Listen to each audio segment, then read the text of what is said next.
Vous aurez compris, je vous fais ici un peu comme un zapping, une espèce de zapping sous une nouvelle forme, une espèce de zapping de l'actualité, mais vu à travers les yeux de la foi.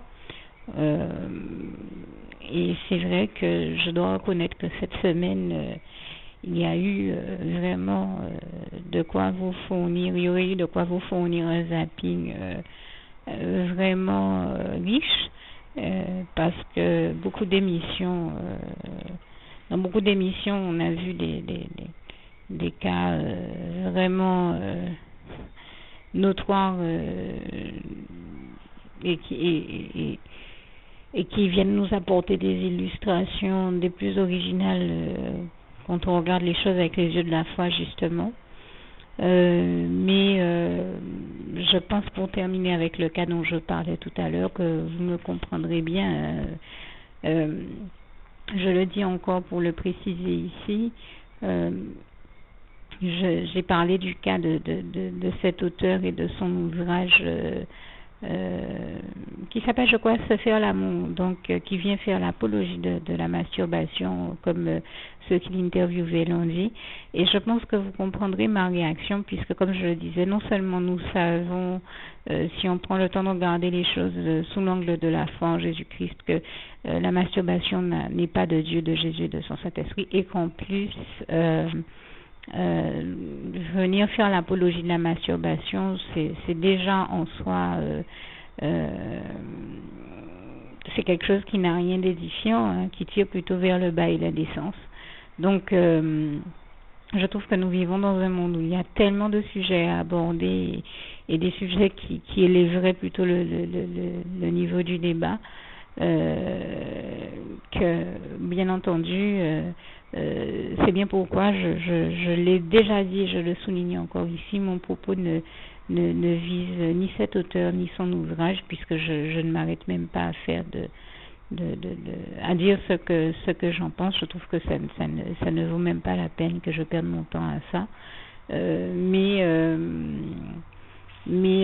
tout simplement à dire que sous le regard de la foi, j'ai été vraiment choquée d'entendre quelqu'un venir dire publiquement à la télévision, un auteur en plus, que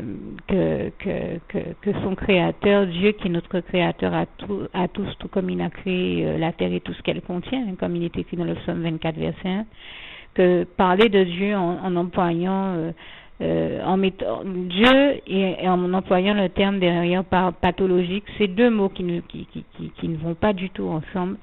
J'ai presque envie de dire qu'ils se contredisent même, puisque Dieu nous dénonce justement, nous révèle les pathologies dont certains peuvent souffrir, précisément pour nous délivrer des conséquences qu'elles pourraient avoir sur nos vies. Et la première des pathologies dont Dieu nous avertit, notamment Jean 10 verset 10, c'est celle du diable et bien entendu de tous ceux qui le servent et qui le suivent, ses enfants, en Jean 8 verset 41 à 47, dont malheureusement celui-là a osé venir appeler à la télévision son créateur, traiter son créateur de pathologique. Je trouve ça terrible pour lui-même, et bon, la seule chose qu'on pourrait faire pour lui, c'est prier pour lui, l'inviter à se repentir, à demander pardon à Dieu, à rechercher Dieu dans l'espoir qu'il ne soit pas trop tard, déjà pour lui, mais je dis que c'est quand même vraiment terrible, et très clairement, nous l'avons compris, ça n'a rien d'édifiant. Voilà pourquoi je ne vais même pas m'y attarder plus longtemps, et dire tout simplement que, encore une fois, je n'en parle que parce que ces propos-là m'ont choqué, tout comme d'autres m'ont choqué dans d'autres émissions et dans d'autres exemples.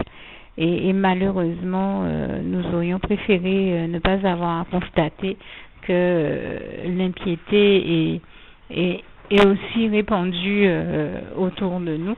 Nous avons bien entendu des personnes qui ont vraiment la foi en Dieu, en Jésus-Christ, en son Saint-Esprit, et il y en a beaucoup aussi, et heureusement nous en remercions le Seigneur.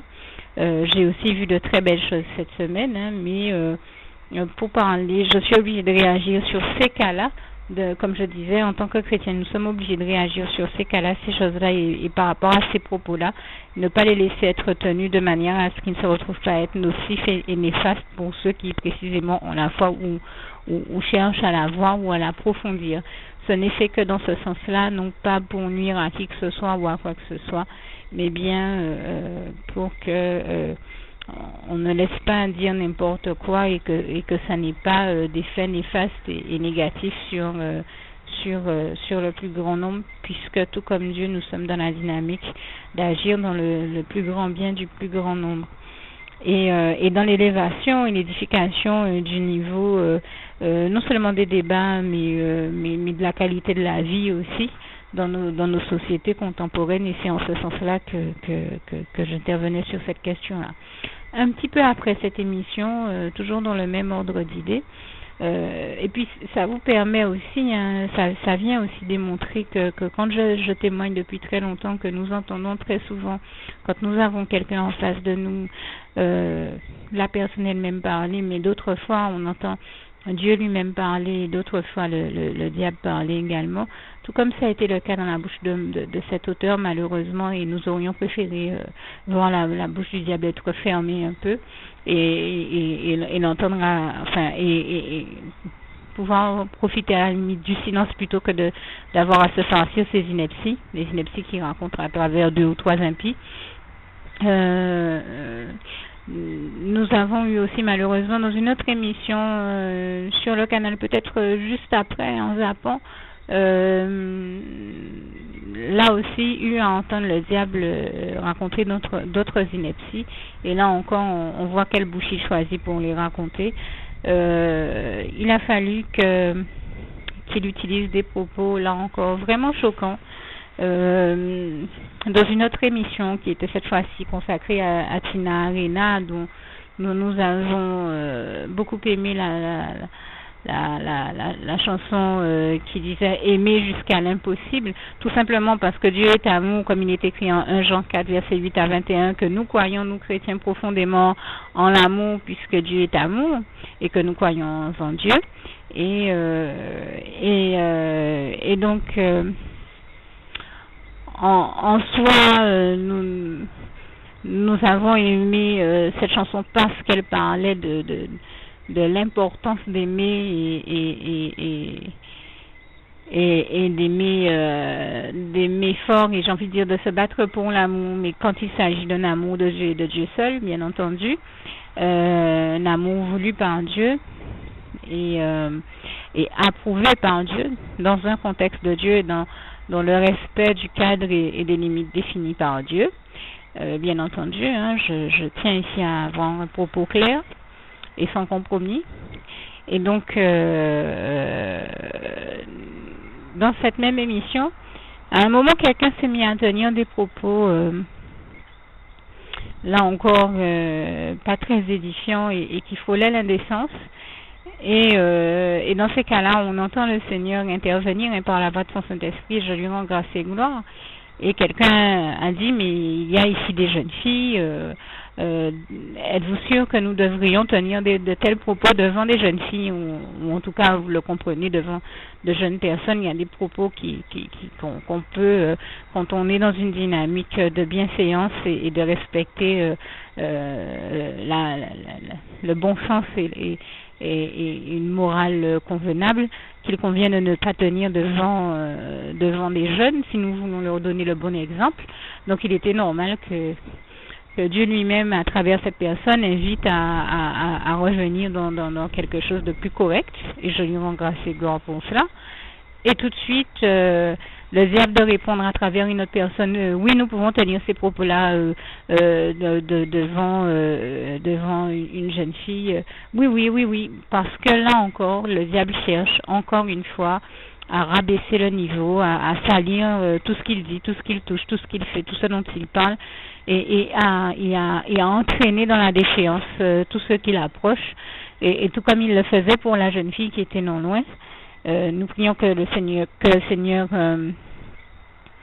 continue à envoyer ses rayons de lumière, son esprit de lucidité, de discernement, son Saint-Esprit, comme ça, dans chaque émission, dans chaque vie, dans chaque famille, dans chaque foyer, de manière à ce que justement le diable ne parvienne pas à entraîner nos jeunes ni dans la déchéance, ni dans le vice, ni dans la luxure, ni dans le péché, comme l'ennemi cherche toujours à entraîner les gens, ni dans l'indécence dans laquelle il était encore dans cette émission-là. Et c'était tellement flagrant que j'ai tenu là aussi à en parler et vraiment à dire voilà des choses qui se passent sous nos yeux. Quand on n'y prête pas attention, on peut avoir la sensation d'avoir regardé une émission tout bêtement. Eh bien non, dans beaucoup d'émissions, je ne suis pas la seule à en témoigner, j'ai des frères et sœurs en Christ qui me parlent de ça aussi, qui me disent comment ils voient Dieu parler puissamment, et c'est aussi mon cas, et c'est ce dont je veux témoigner en priorité. Dans bien des émissions, et même à travers des publicités, hein, on a beaucoup d'émissions comme ça. Voilà, il y a encore un agent qui passe, je suis désolée.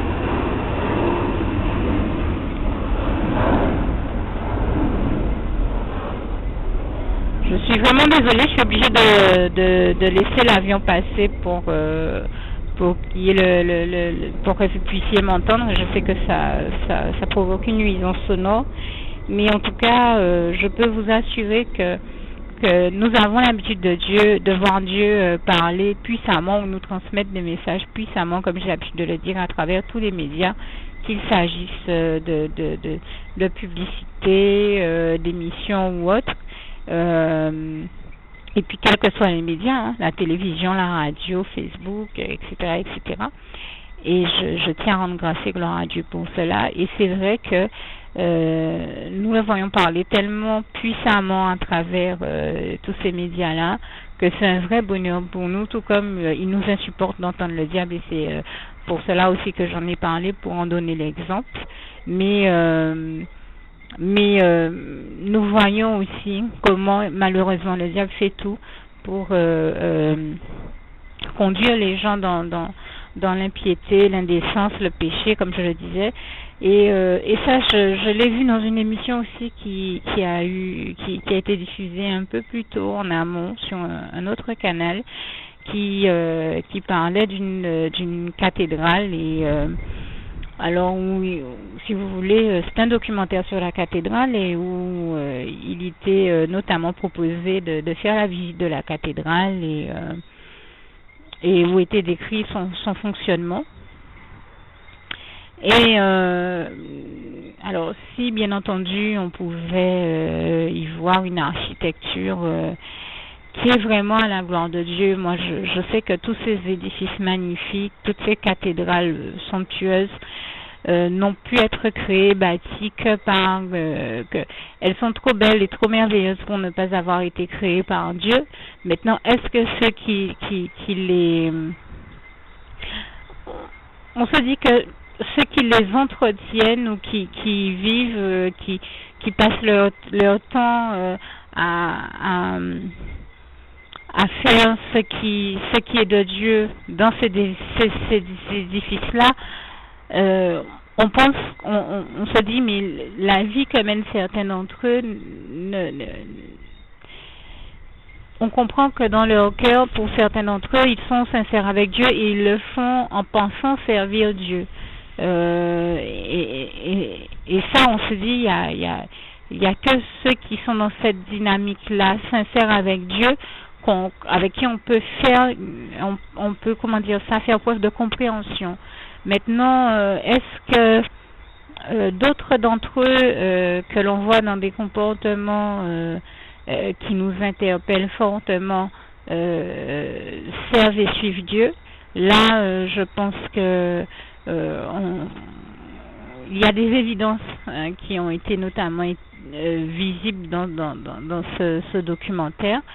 Moi, j'ai été choquée. J'ai regardé ce documentaire-là presque jusqu'à la fin, mais j'avoue que j'ai décroché quand j'ai commencé à me rendre compte que certains d'entre eux étaient en train d'inviter à l'adoration de vieilles reliques qui n'étaient rien d'autre que des ossements humains, des ossements de soi-disant certains saints qui sont morts. Donc c'est inviter à l'adoration des morts, inviter à l'adoration de morceaux d'ossements, les ossements de Sainte Catherine, Sainte je ne sais plus trop qui, Saint je ne sais plus trop quoi. Nous savons que toutes ces choses-là ne sont pas de Dieu et on ne peut pas faire comme si on ne le sait pas. J'entendais il n'y a pas longtemps un pasteur s'indigner du fait qu'on invite les gens à rentrer dans l'adoration des statues, à se prosterner devant des statues. Et ces gens-là étaient dans cette cathédrale-là en train de faire toute une messe pour inviter les gens à l'adoration de vieilles reliques, à l'adoration d'objets en fait. Et en plus, quel objet? Des ossements, mais c'est totalement diabolique, ce n'est pas de Dieu. Je pense que toutes ces choses-là ne font rien d'autre que de répugner Dieu. Et que toutes ces personnes-là, dans toutes ces pratiques-là qui relèvent qui procèdent plus des ténèbres qu'elles n'ont jamais possédé de Dieu en réalité, ne font rien d'autre que d'avilir l'homme. Comment est-ce qu'on peut venir adorer un morceau d'os? Je veux dire, il faut réfléchir un moment. On ne comprend pas que les pasteurs se plaignent de l'idolâtrie et du fait qu'on soit en train d'entraîner les gens à l'avilissement, quelque part. Ce n'est pas de Dieu, toutes ces choses-là. Ça n'a rien d'édifiant. Je veux dire, on sent bien que j'ai envie de dire, ça craint, pour résumer ça comme ça. C'est vraiment malsain. Et on se dit que ces gens-là passent leur vie dans tout un cérémonial avec tout un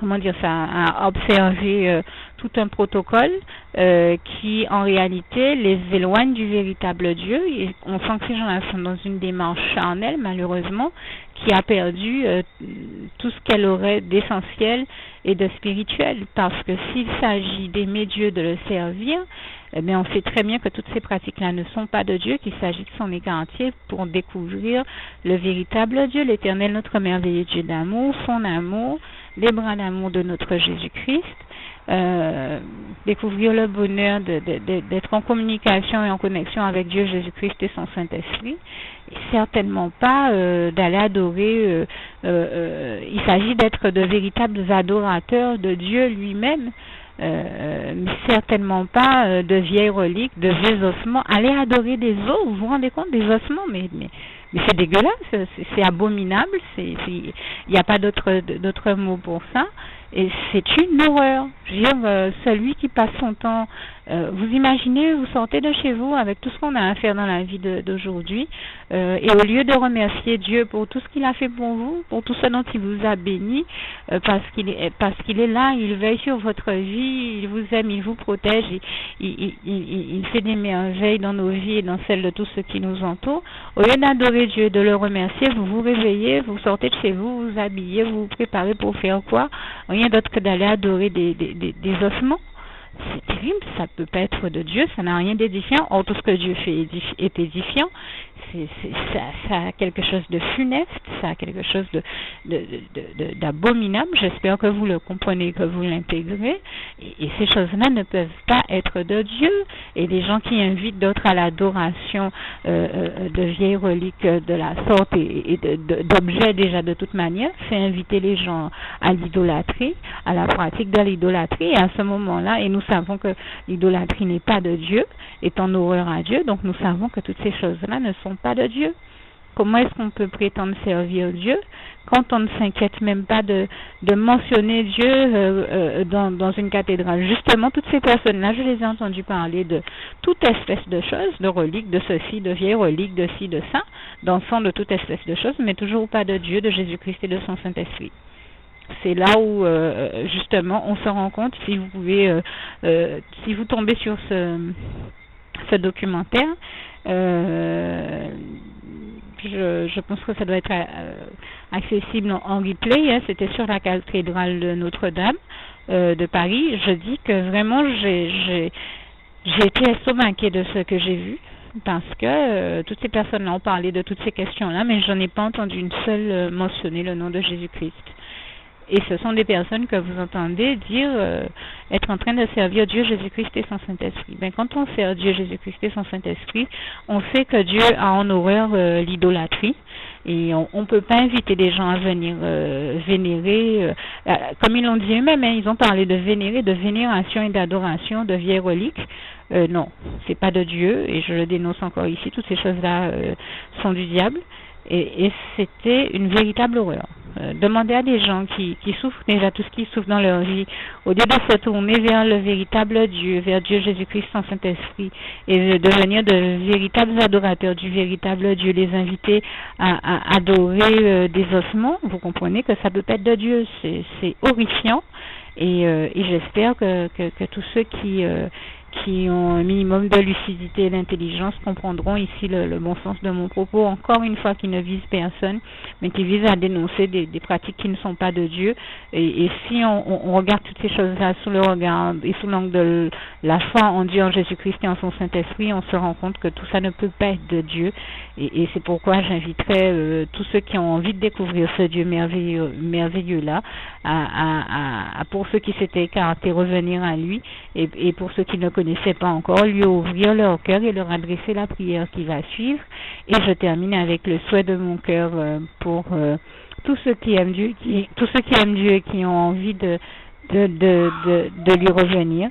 Eh bien, c'est Philippiens 4, verset 7, que la paix de Dieu qui surpasse toute intelligence garde vos cœurs et vos pensées en Jésus-Christ. À bientôt. Résumé de mon témoignage d'ici, je dirais arrêtez de blasphémer et devenez de véritables adorateurs de Dieu en esprit et en vérité. Devenez donc des adorateurs, de vrais adorateurs de Dieu et non de morceaux d'ossements desséchés. Soyez dans l'amour et dans l'adoration plutôt que dans l'abomination. Soyez dans l'amour et dans l'adoration du seul véritable Dieu, l'Éternel, notre merveilleux Dieu d'amour, de son Fils Jésus-Christ, puisque Dieu, comme il est écrit en Jean 3, verset 16 à 17, a tant aimé le monde et donc les hommes qu'il a donné Jésus-Christ, son Fils unique, afin que quiconque croit en lui ne périsse point, mais ait la vie éternelle. Et Dieu, dans son grand amour et sa bienveillance envers nous, le seul amour qui soit éternel envers nous, comme il est écrit en Jérémie 31, verset 3, le plus beau, le plus merveilleux de tous les amours, nous a donné et a choisi Jésus-Christ comme seul sauveur de l'humanité, comme ce passage d'Acte 4, verset 12 nous le démontre bien.